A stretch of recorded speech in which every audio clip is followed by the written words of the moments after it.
Hey heroes, Jonathan here at Night Knowledge. Welcome to a new series for my channel, Vagrus, the Riven Realms.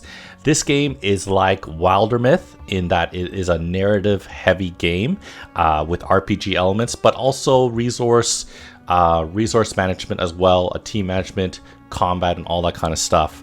I want to get right into it for you. I hope you guys enjoy this. It's a very hard game though, I'm going to put it out there. So I've had to restart about 3 times because I just failed. I lost, which is very rare for me, especially when you've seen Wildermyth. But let's jump in. Wasteland mode. Nothing besides remain round the decay of the colossal wreck, boundless and bare. The lone and level sands stretch far away. From Ozymandias by Percy Bysshe Shelley. Ah, yes. A Vagrus. What a profession.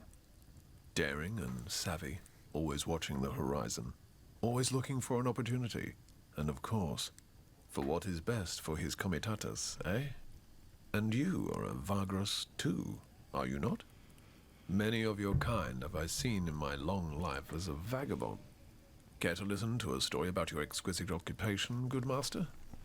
It is a tale of woe and terror, but it is also a tale that is true, as I have seen it with mine own eyes. Okay, so tell us your tale, old man. It'll at least help kill the time. Wise you are, good master. My tale is of a Vagrus, such as yourself, but one whose fate was cursed and wrought with ill fortune. It all happened a long time ago. 10 years, maybe more.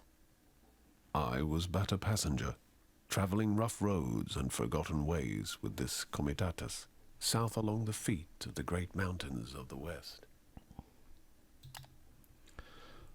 So a Vagrus is a leader.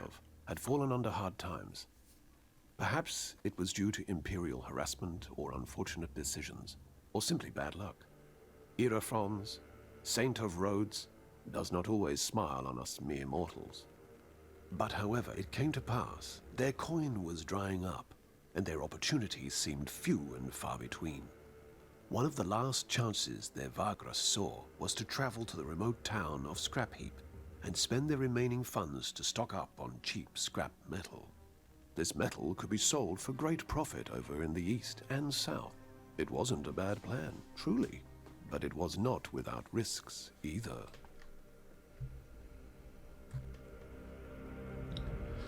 Okay, so this is just telling us it's a hard game. So there's a lot of vocabulary that you might not be familiar with. Vagrus is basically a leader of a traveling caravan, which is a comitatus, as you can see here, a traveling company. So our objective right now, this is kind of a tutorial, which I'm gonna mostly go through. I have to review one thing though, but let's go move. As you can see, the numbers indicate how many movement points it's going to use up, and we have 9 movement points right now. So let's go. Having gone ahead of the column with a handful of scouts, you watch from afar as your comitatus slowly trudges along broken terrain, making its way south ponderously among dormant geysers. All around you, the hills smolder lazily in the perpetual twilight. Are you all right? Javik's voice resonates with sympathy as he appears next to you on the ridge. You nod slowly, but do not look at him. Your gaze lost in the distance where ash cloaks the horizon and the towering mountains to the south and west. You turn to your Comes and note his supportive smile. You and Javik has been traveling the realms together for years now. There is no person in the world you trust more than him, except perhaps yourself. I know you feel that your hands are tied, but like I said before, you made the right choice by leading us here. So, kind of like Wildermyth, we get to choose our dialogue, and our choices do matter in this game. So let's see, time will tell. So basically we took not control, I would say, but we took leadership of our traveling caravan because our past leader didn't do very well. So I think I'm gonna say it has to work. We cannot fail, not like this. You glance at Javik and notice the worried look he's giving you. You turn away, back to the horizon. No reason to be crestfallen yet. We just stick to the plan. Why should it not work? Your friend says cheerfully. You know that there could be hundreds of reasons, but you do not feel like reminding him. Yes, the plan. It might work. Yes. The plan. You talked your traveling company into this a few weeks ago, but with each step towards the western mountains, more and more of them started to have doubts. Such is the way of the road, perhaps. The plan involves a desperate attempt at squeezing a low selling price for metal bits out of an old contract of yours in the town of Scrap Heap. Stocking up on said metal by spending your remaining coin and bringing the cargo down south around the Molten Tongue to Devon via Avernum and Ash. There's a shortage of metal in Devon, and you know several buyers who would give a pretty price for your goods, if you can only make it there before many others with a similar cargo do. Such contracts are the boon of the long decades spent on the road. But even if Narbo, that villain, gave you an agreeable price in Scrap Heap, the road is not without its perils.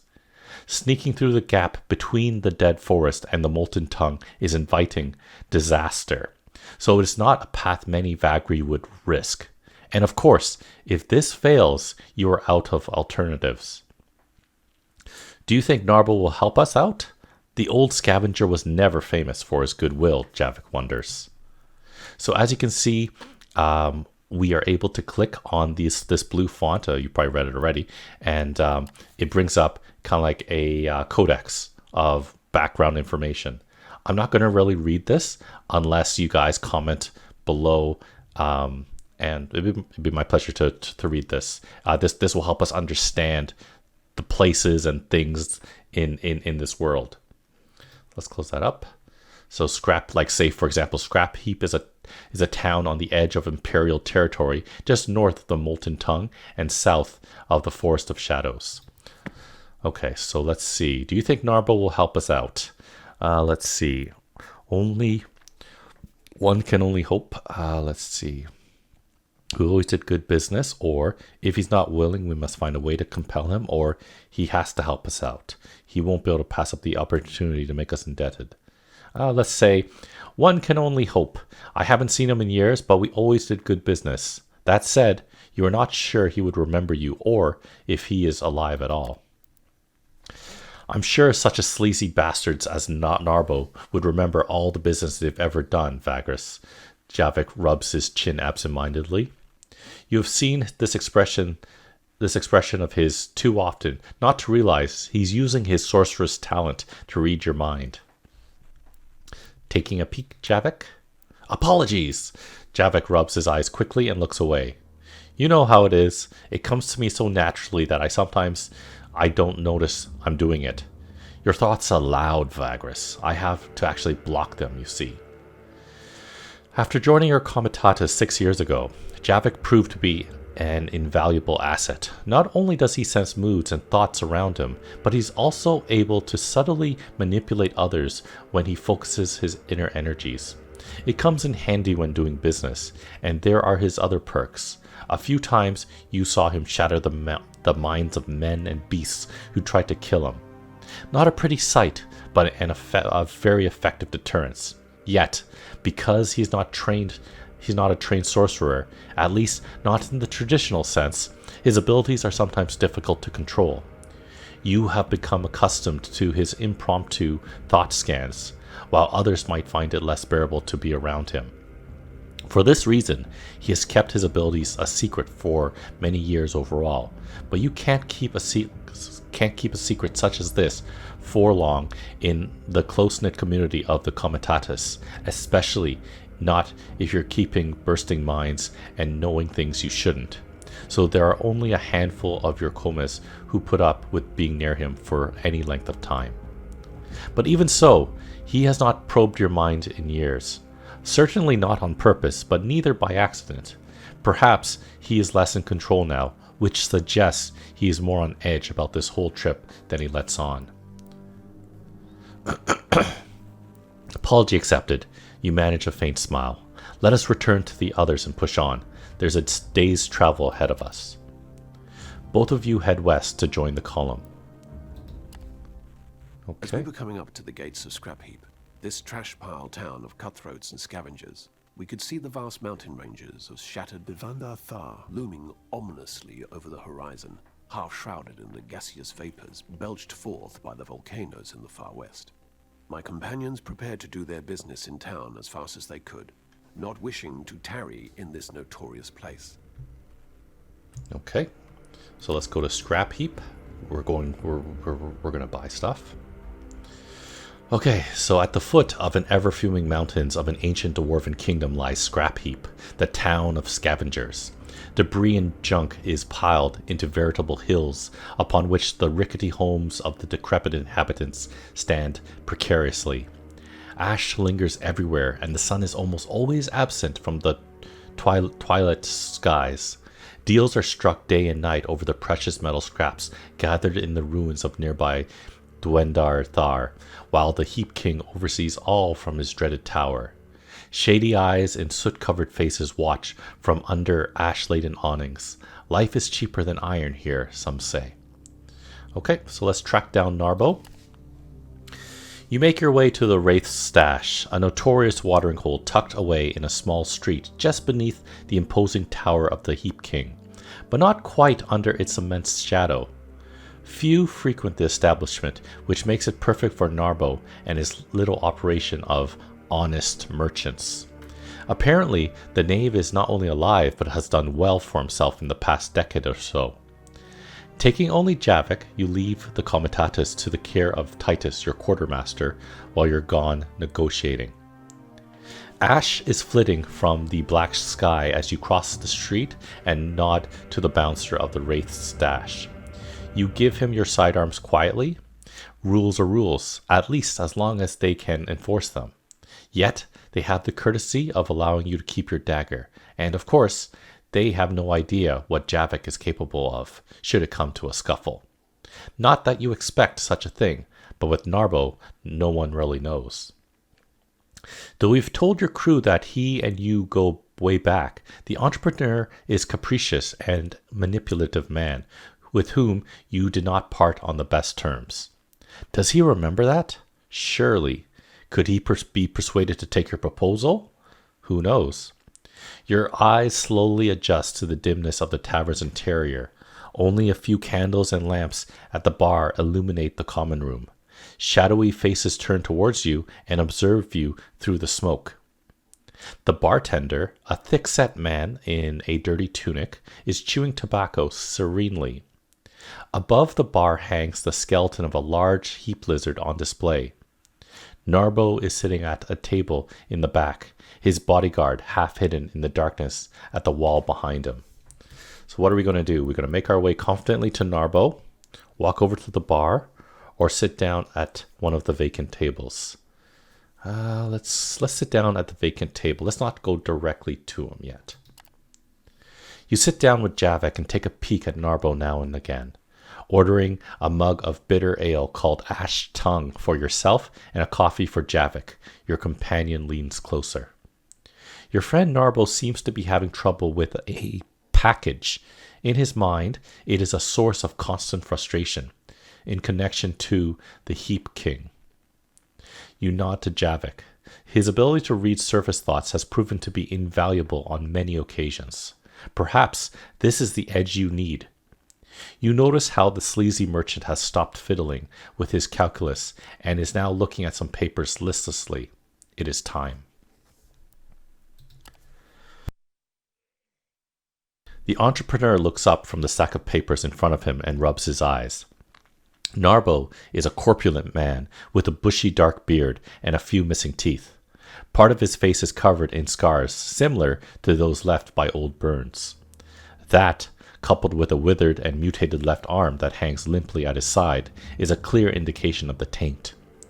The merchant wears a leather jerkin studded with small bronze and bone coins, a sign of wealth and boldness. His bodyguard, a lithe man with tribal tattoos and an outfit made of leather, moves his hand calmly to a spear that leans against the wall. Narbo's mouth falls open as the spark of recognition flares up in his eyes. No wonder it has been 10 years. "Da fuck, mate," he blinks. "I thought you croaked. People, Narbo waves his good hand around and looks at his bodyguard. "Told tales of your demise." The man finishes his sentence for him as the merchant nods vehemently. "That business with Kernak outpost and the storm," Narbo adds. You tell him that you were indeed at Kernak when the terrible arcane storm struck.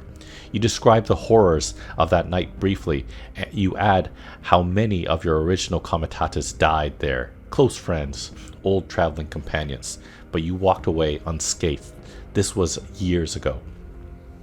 "Sheesh, that fucker Irafrons looked after ya something fierce, aye?" Narbo chuckled heartily. "But I'm sure you haven't come to reminisce about the good times, eh?" His predatory smile makes you cautious, even though he invites you to sit down with a casual wave of his meaty hand. So let's, he seems to be nice so far, so let's apologize to him for the unfortunate ways you parted 10 years ago. "Far as I can tell, you never did anything against me, eh?" Narbo shrugs with a wry smile. "Of course, you could have sent someone to warn us." The bodyguard finishes the sentence. Back when Narbo and you parted ways, Avernum's Collegium was hot on your trails. They got offended by how you two outplayed them by smuggling in a shipment of exotic spices without their knowledge and selling it to a local nobleman's merchant house. You look at Narbo and tell him that there was no way of warning him or even knowing where he was after the chaos was unleashed following the heist in Avernum. You had to get your crew out of there, so you did.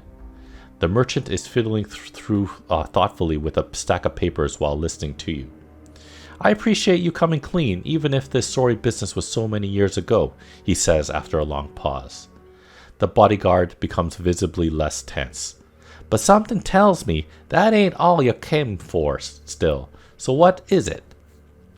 You breathe in. Time to outline your proposition.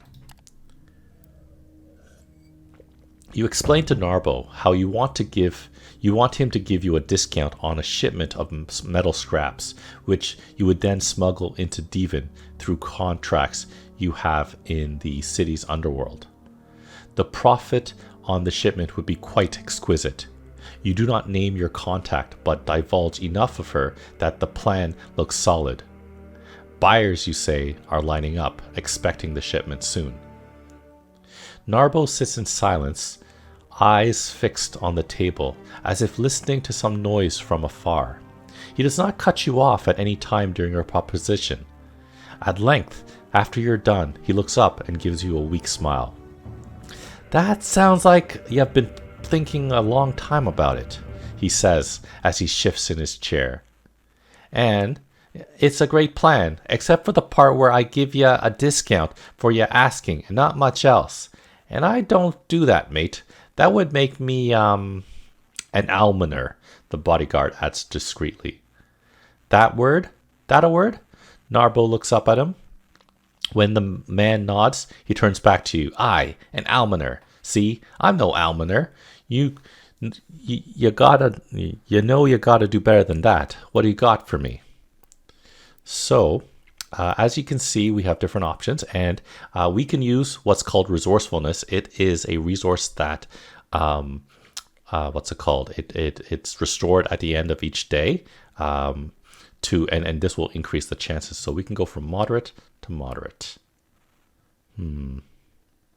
Let's see, or what can we do? Low chance. Shall we try for the low chance? Oh, or why don't we try this, since we read his mind? Let him know that in exchange for his help, you can help him out with a problem he might have right now. Let's try this. Let's try this low chance first. We failed. After a considerable pause, Narbo scratched his beard in thought, then turns to you again. "Fair enough. We used to run together. I know you're capable, but just to be clear, you do owe me for this, and I'll collect. The moment you make that deal in Devon, you come back here and we share. I want quarter. No haggling that. You frown when you accept his proposal, but inside you are gleeful. You could not have hoped for a better result. In truth, a quarter of the price is not only doable, but would leave you with enough to keep paying your crew for several future jobs. It could be a new start. Narbo instructs you to give him an hour, then look for his people at the market and simply introduce yourself. They will know what price they should give you on the metal scraps by then. I expect you to return within 2 months, give or take. Failing that, y'all be hunted. Have no doubt about that. And you know that I can mobilize half the bounty hunters in the realms. When you nod, Narbo motions to his man. You and Javik stand up and make ready to leave. Ravir here will take you to the back exit. We don't want to give people the idea they can come here to beg for almonds now, do we? Looks like we can't do the other option now. You got what you came for, so you leave the Wraith stash. Okay, so bottom left, journal is now active. So the shipment. So we have to buy scrap metal goods, have 800 supplies, and buy some equipment. Okay, no problem. So let's go to the market pane now. And now we're going to buy some supplies. We're going to buy the scrap metal first. We're going to max it out. As you can see, expensive. It's going to use up 13 of our, I guess, silvers. They're called Bros. There's Bros, Leergs, and Changers. Then we're going to buy some supplies. We're going to max that out too. There we go. Now the question is, should I do coal? I'm not going to buy any coal right now. And I am going to go buy the awning. So as you can see, very complex game. Oh, you can see right off the start, this is not like Wilder Myth. You got your heroes, they got the gear that is totally set. You can't change it really. You can't like switch in and out. It's like you pick yes or no, and you just have to manage their health. This, as you can see, there's a lot of things you gotta manage. You gotta manage food, you gotta manage gear and equipment and money and upkeep and morale. So you're gonna see all of this. So we're gonna buy an awning. This is a very important thing. This is something that we add to our mounts, I guess you can say. As you can see, this decreases the consumption of workers and slaves. Unfortunately, there are slaves in this game. So if I ever learn how to play this game correctly, I'll try to make all slaves into workers. But for now, we make do. So we're going to equip the awning. And now, let's see. So now they want us to exit. But let's see, is there anything else we can do here? Let's close this.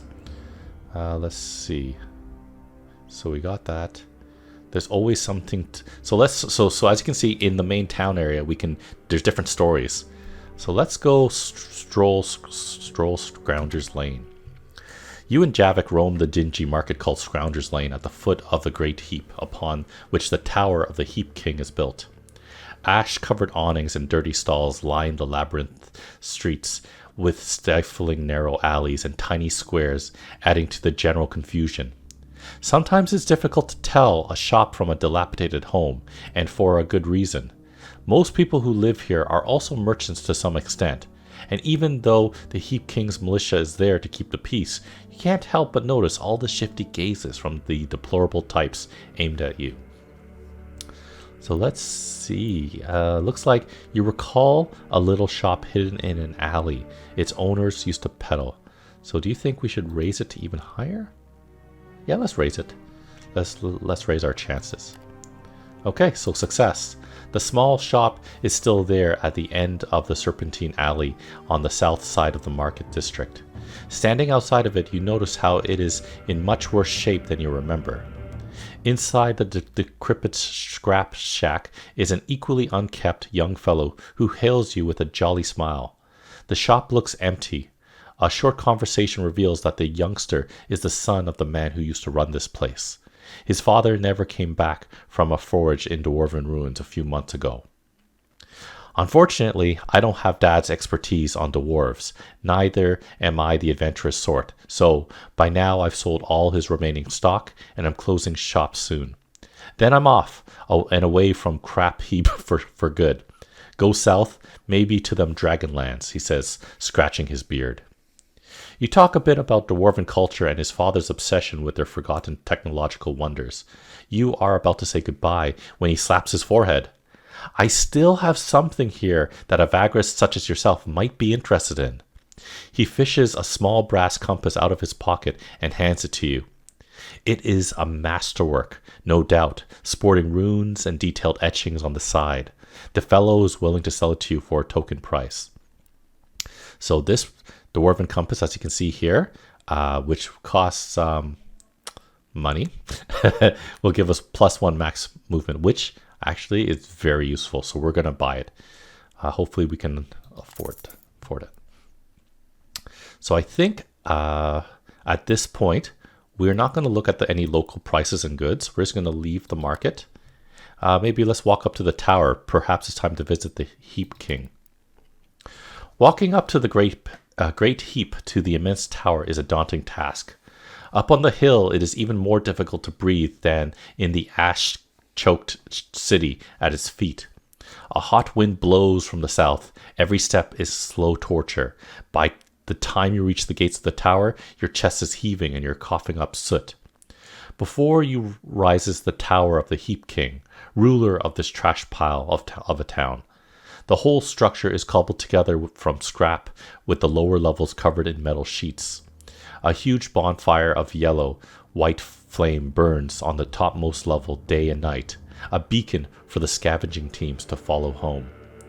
Looking nigh impregnable, the fortress has only one entrance. A small group of guards sneer malevolently at you as you approach. Better turn back if you have no business here, vagabond, the ranking gatekeeper says from under a mask attached to his bronze skullcap. Let's just leave. Okay, looks like we're done here. So now we're going to leave Scrap Heap. Packed up and restocked on supplies, and with all your business here concluded, you can finally make ready to leave the decrepit town of Scrap Heap behind in the morning. So we are going to spend the night inside the guarded compound. Not for free though. It'll cost me 1 Leerg, and we can afford it right now. You set out at dawn, ashes flitting from the sky, and the distant mountains rumble ominously in the morning twilight as your comitatus reaches the west gate of the town. You notice almost immediately that the militia at the gates is questioning and inspecting travelers. So you move along with the inspection. A robed magistrate of the Heap King appears to coordinate the search effort, picking out people or even whole traveling groups for inspection. As your comitatus draws near, it takes only a passing glance from him to check you and your crew before he motions to the guards to let you through. The comitatus is well on its way, and Scrap Heap is a mere dot on the horizon by the time Javik joins you at the front of the line. Just like I said, you made the right choice with this venture. Talk of how you may have saved us all is spreading like wildfire, he said with a faint smile. Of course, we do have to make it alive to Devon with the cargo. It's a good start, don't you think? Let's see. Agreed. There may be hope left for the comitatus, after all. Well, I'm sure it'll be fine. It's not like we started this business yesterday. With that, you go back to your duties and the constant monitoring of the horizon. If all goes well, you should reach the wound in a few days, where you can turn south along the edge of the Molten Tongue and travel to Avernum. So we got some morale. We're going to end. Okay, so checkpoints. Great. Okay, so we still got time. Cargo hold and filled with newfound hope.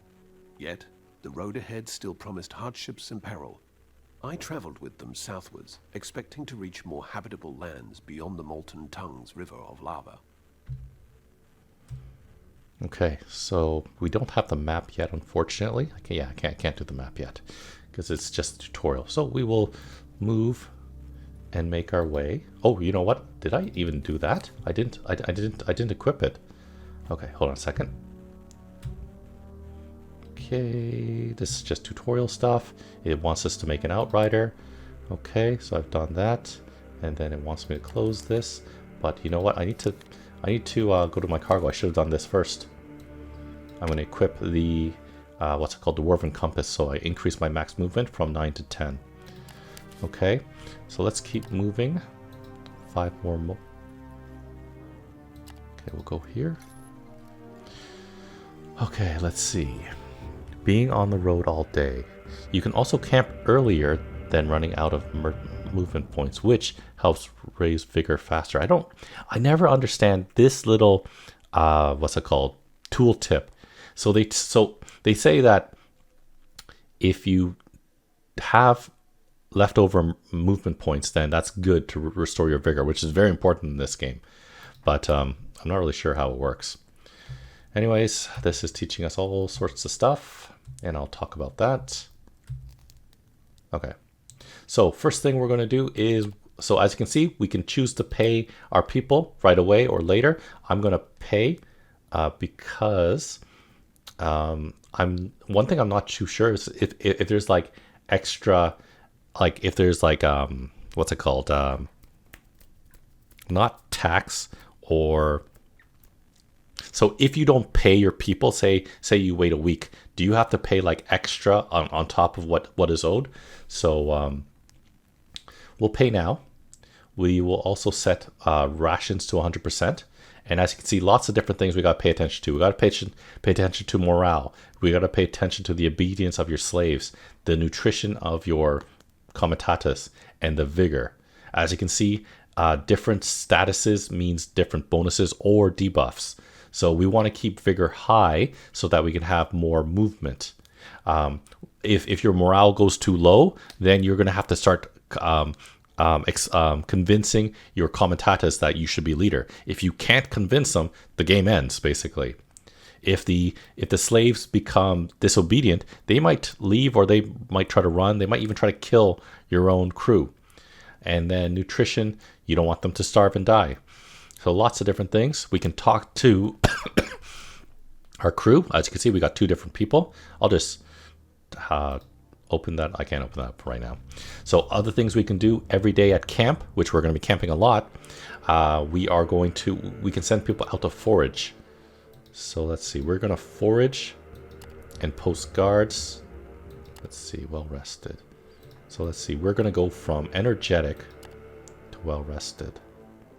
I think we're going to just do this. We're going to, so we could send scouts out, workers out, and slaves out to get resources, but we're totally full, so that's okay right now. Then we can have defense orders. We can have post no guards, which gives us more vigor, but then disobedience and morale goes down, and we can get ambushed. Then we can post guards for no bonuses, or if we had more fighters, then we can lose vigor because people are guarding, but we gain obedience and morale. So we're just going to post guards, just a sufficiently armed crew to do that. There we go. So with that day done, we are going to travel 1, 2, 3. There we go. We're not going to push ourselves any further. We have 1 movement point left over. And let's see, fresh. Okay. Let's see, how is our supplies looking at? Let's see, nutrition. Where does it tell me that stuff? It tells me right here, right? 608 supplies. So we're consuming 97 per turn. So we had 800, we're 600. So you know what? I think it's time to. I'm gonna try to do this and hopefully not get ambushed. But you know what? Let's keep this. So we're gonna spend 1 extra vigor. As you can see, we're going quickly down, to get hopefully up to 93 supplies from the scouts and up to 76 supplies from the workers and the slaves. As you can see at the bottom, it tells you have an 8% chance for a critical success, 30% chance for success, 56% chance of failure, and 6% chance of critical failure. And it tells you right here what happens. Let's end day it. So we succeeded both times. We got 58 and 35, not bad. After a long day's march under the bleak skies and harassed by hot winds, the comitatus finally settles down in a wide ravine. After taking care of camp chores and checking on all your comas, you go to your tent and tuck in for the night. There are benefits to sleeping out in the wasteland. The silence is quite calming, tranquil even. Only the murmur of the distant fire-belching mountains, the whisper of the wind, and the occasional groans of your beasts can be heard. Except something else is making a muffled noise you do not recognize. Your eyes flick open. Something is wrong. What in Tartarus is it now? You rise to check it out. Leaving your tent and passing the sleeping beasts, you are just about to call to a guard when you stumble upon a large quadrupedal creature covered with fused bone protrusions. It is munching on supplies scattered around the ground, evidently from a torn open sack lying nearby. The creature is a jakra, a wasteland scavenger that hunts in packs. Before you can utter a word, the monster charges you, and out of the shadows, Morwen leaps at it, tackling it aside and cutting its hide with her bone axe in a follow-up swing. You breathe out, realizing that she probably just saved your life. Javik runs up to you just as the creature backs off and lets out a long howl. There's more of these accursed things, boss. Must have sneaked past the perimeter guards. They are trying to chase them off, he blurts out. As he does, you can hear yelling and the sounds of battle from around the camp. The wounded Jakra is joined by another one from behind a cargo pile, and the two of them start circling you. Okay, so this is one of the two ways of battle. We won't encounter the other way this episode, but in the future one we will. So basically what it's just telling you is that there are 6 different slots, a front row and a back row. If you put your character in the front, you can protect the guy in the back. So he gets hurt. So let's see. Okay. So move Morwen. So we're going to use... So as you can see in the bottom here, each character has 5 skills. And you're a leader, so you don't have... You're not actually on here, but you can still affect combat in different ways. You just can't really see it right now. So we're going to move Morwen right here as one of her skills. And then Javik has this ability here, Mind Blast. Maybe if I can move this, it'll show you. So I'm going to select one, and it shows you Mind Blast is 3 to 4 damage, has high accuracy, 10% crit chance, and this is the target, a Jakra. So I'm going to hit it, because this is the weakened one. Only did 3 damage, unfortunately. Okay, so we're going to boot this guy back. That's her ability right here. So it does 1 to 2 damage, and basically it pushes them back. So if they're pushed back, then that means they have to move forward to attack. Okay, so now we just have to defeat them. No big deal. Let's keep hitting this guy. Almost dead. So he's moving forward. Okay. And let's see. I am going to... Let's see this. So I'm going to use this skill right here. Strafe. 2 to 4 damage. And it'll hit both of them. So I want to do that. But it will cause her to move. There we go. See? Killed that guy. And now the question is, should I move Javik up so he doesn't take damage? Javik has 8 health. I am going to move him up. There. It will cause her to take damage. But also, what's her name has evade. See? Javik has evade and block. So we will hit this guy. 5. There's a good crit. And now it's Morwen's time. Oh, shit. Took more damage. Let's hopefully finish him. Oh, only 1 damage. That's not good. She should have probably kicked him back. But Javik will take him out. And that's a quick taste of combat. Obviously, this is kind of like a tutorial combat, so... The 2 Jakra lie dead at your feet. Morwen wipes the foul-smelling blood from her axe blade as the guard arrives and talks to her. You okay, boss? Javik pats you on the shoulder. You nod, turning to Morwen as she approaches you. All hostiles taken care of, she says. They've got some of the food, but we could take their meat and other parts to make up for it. So, yeah, let's harvest the damn creatures before going back to bed. So we got some ivory and some supplies and hides. So that'll make up for that. And looks like we have space too. I thought, yeah, we have space for it. Perfect. Okay. So let's see. We have more movement points. Let's move. 1. Your chart is now active. So let's take a look at our chart. This is the world map, as you can see. Pretty huge, but I don't think we can go technically everywhere. Like, I don't think we can go. Maybe we can go there, but apparently this map is like, doesn't mean you can go everywhere. There's like invisible walls type of thing. So we need to go to Dwarven, and we are actually over here. Okay, so the goal is we are going to go to I think we're going to Avernum, and then we're going to go to Dwarven. Who knows? We will find out. So I think, what did the tutorial say? It wants us to mark Avernum. Yeah, we're going to Avernum. We'll mark it. There we go. So now we leave. Okay, so let's continue. There we go. So it shows us that we can use forced march, but it's a advanced tool, which I am not doing today. No advanced tools for us today. So we're going to rest. We're going to pay now 100% food. And then same marching orders. People are injured. As you can see here, we will naturally heal, or there's a chance to naturally heal, but you can use medical supplies to increase the chance. So since they're both injured, I'm going to heal them both up. So let's do that. Should I send people out to fight? No, I don't want to send them out, or send them out to forge yet. So we healed Javik 2 points, and now we're going to move forward. Oh. As the Comitatus is scaling another stretch of black sand dunes, one of the outriders you had sent out to screen your left flank rides in on the line and heads immediately to you. You can see the man is in panic right away from the way he hops off the saddle while decelerating and almost falls over. Before he reaches you, your guardsmen are already set up a defensive perimeter to the east. You beckon to the beast driver to halt the line. Vagrus, they're coming! I saw him walk over the dunes. The pilgrims are coming! The murmur of terror washes over the Comitatus. Clearly, your scout was referring to the last pilgrimage. This group of spectral horrors is known to appear out of nowhere and eradicate even large groups of travelers in a matter of minutes. Nobody quite knows what happens to those who encounter them up close, as nobody has lived to tell the tale.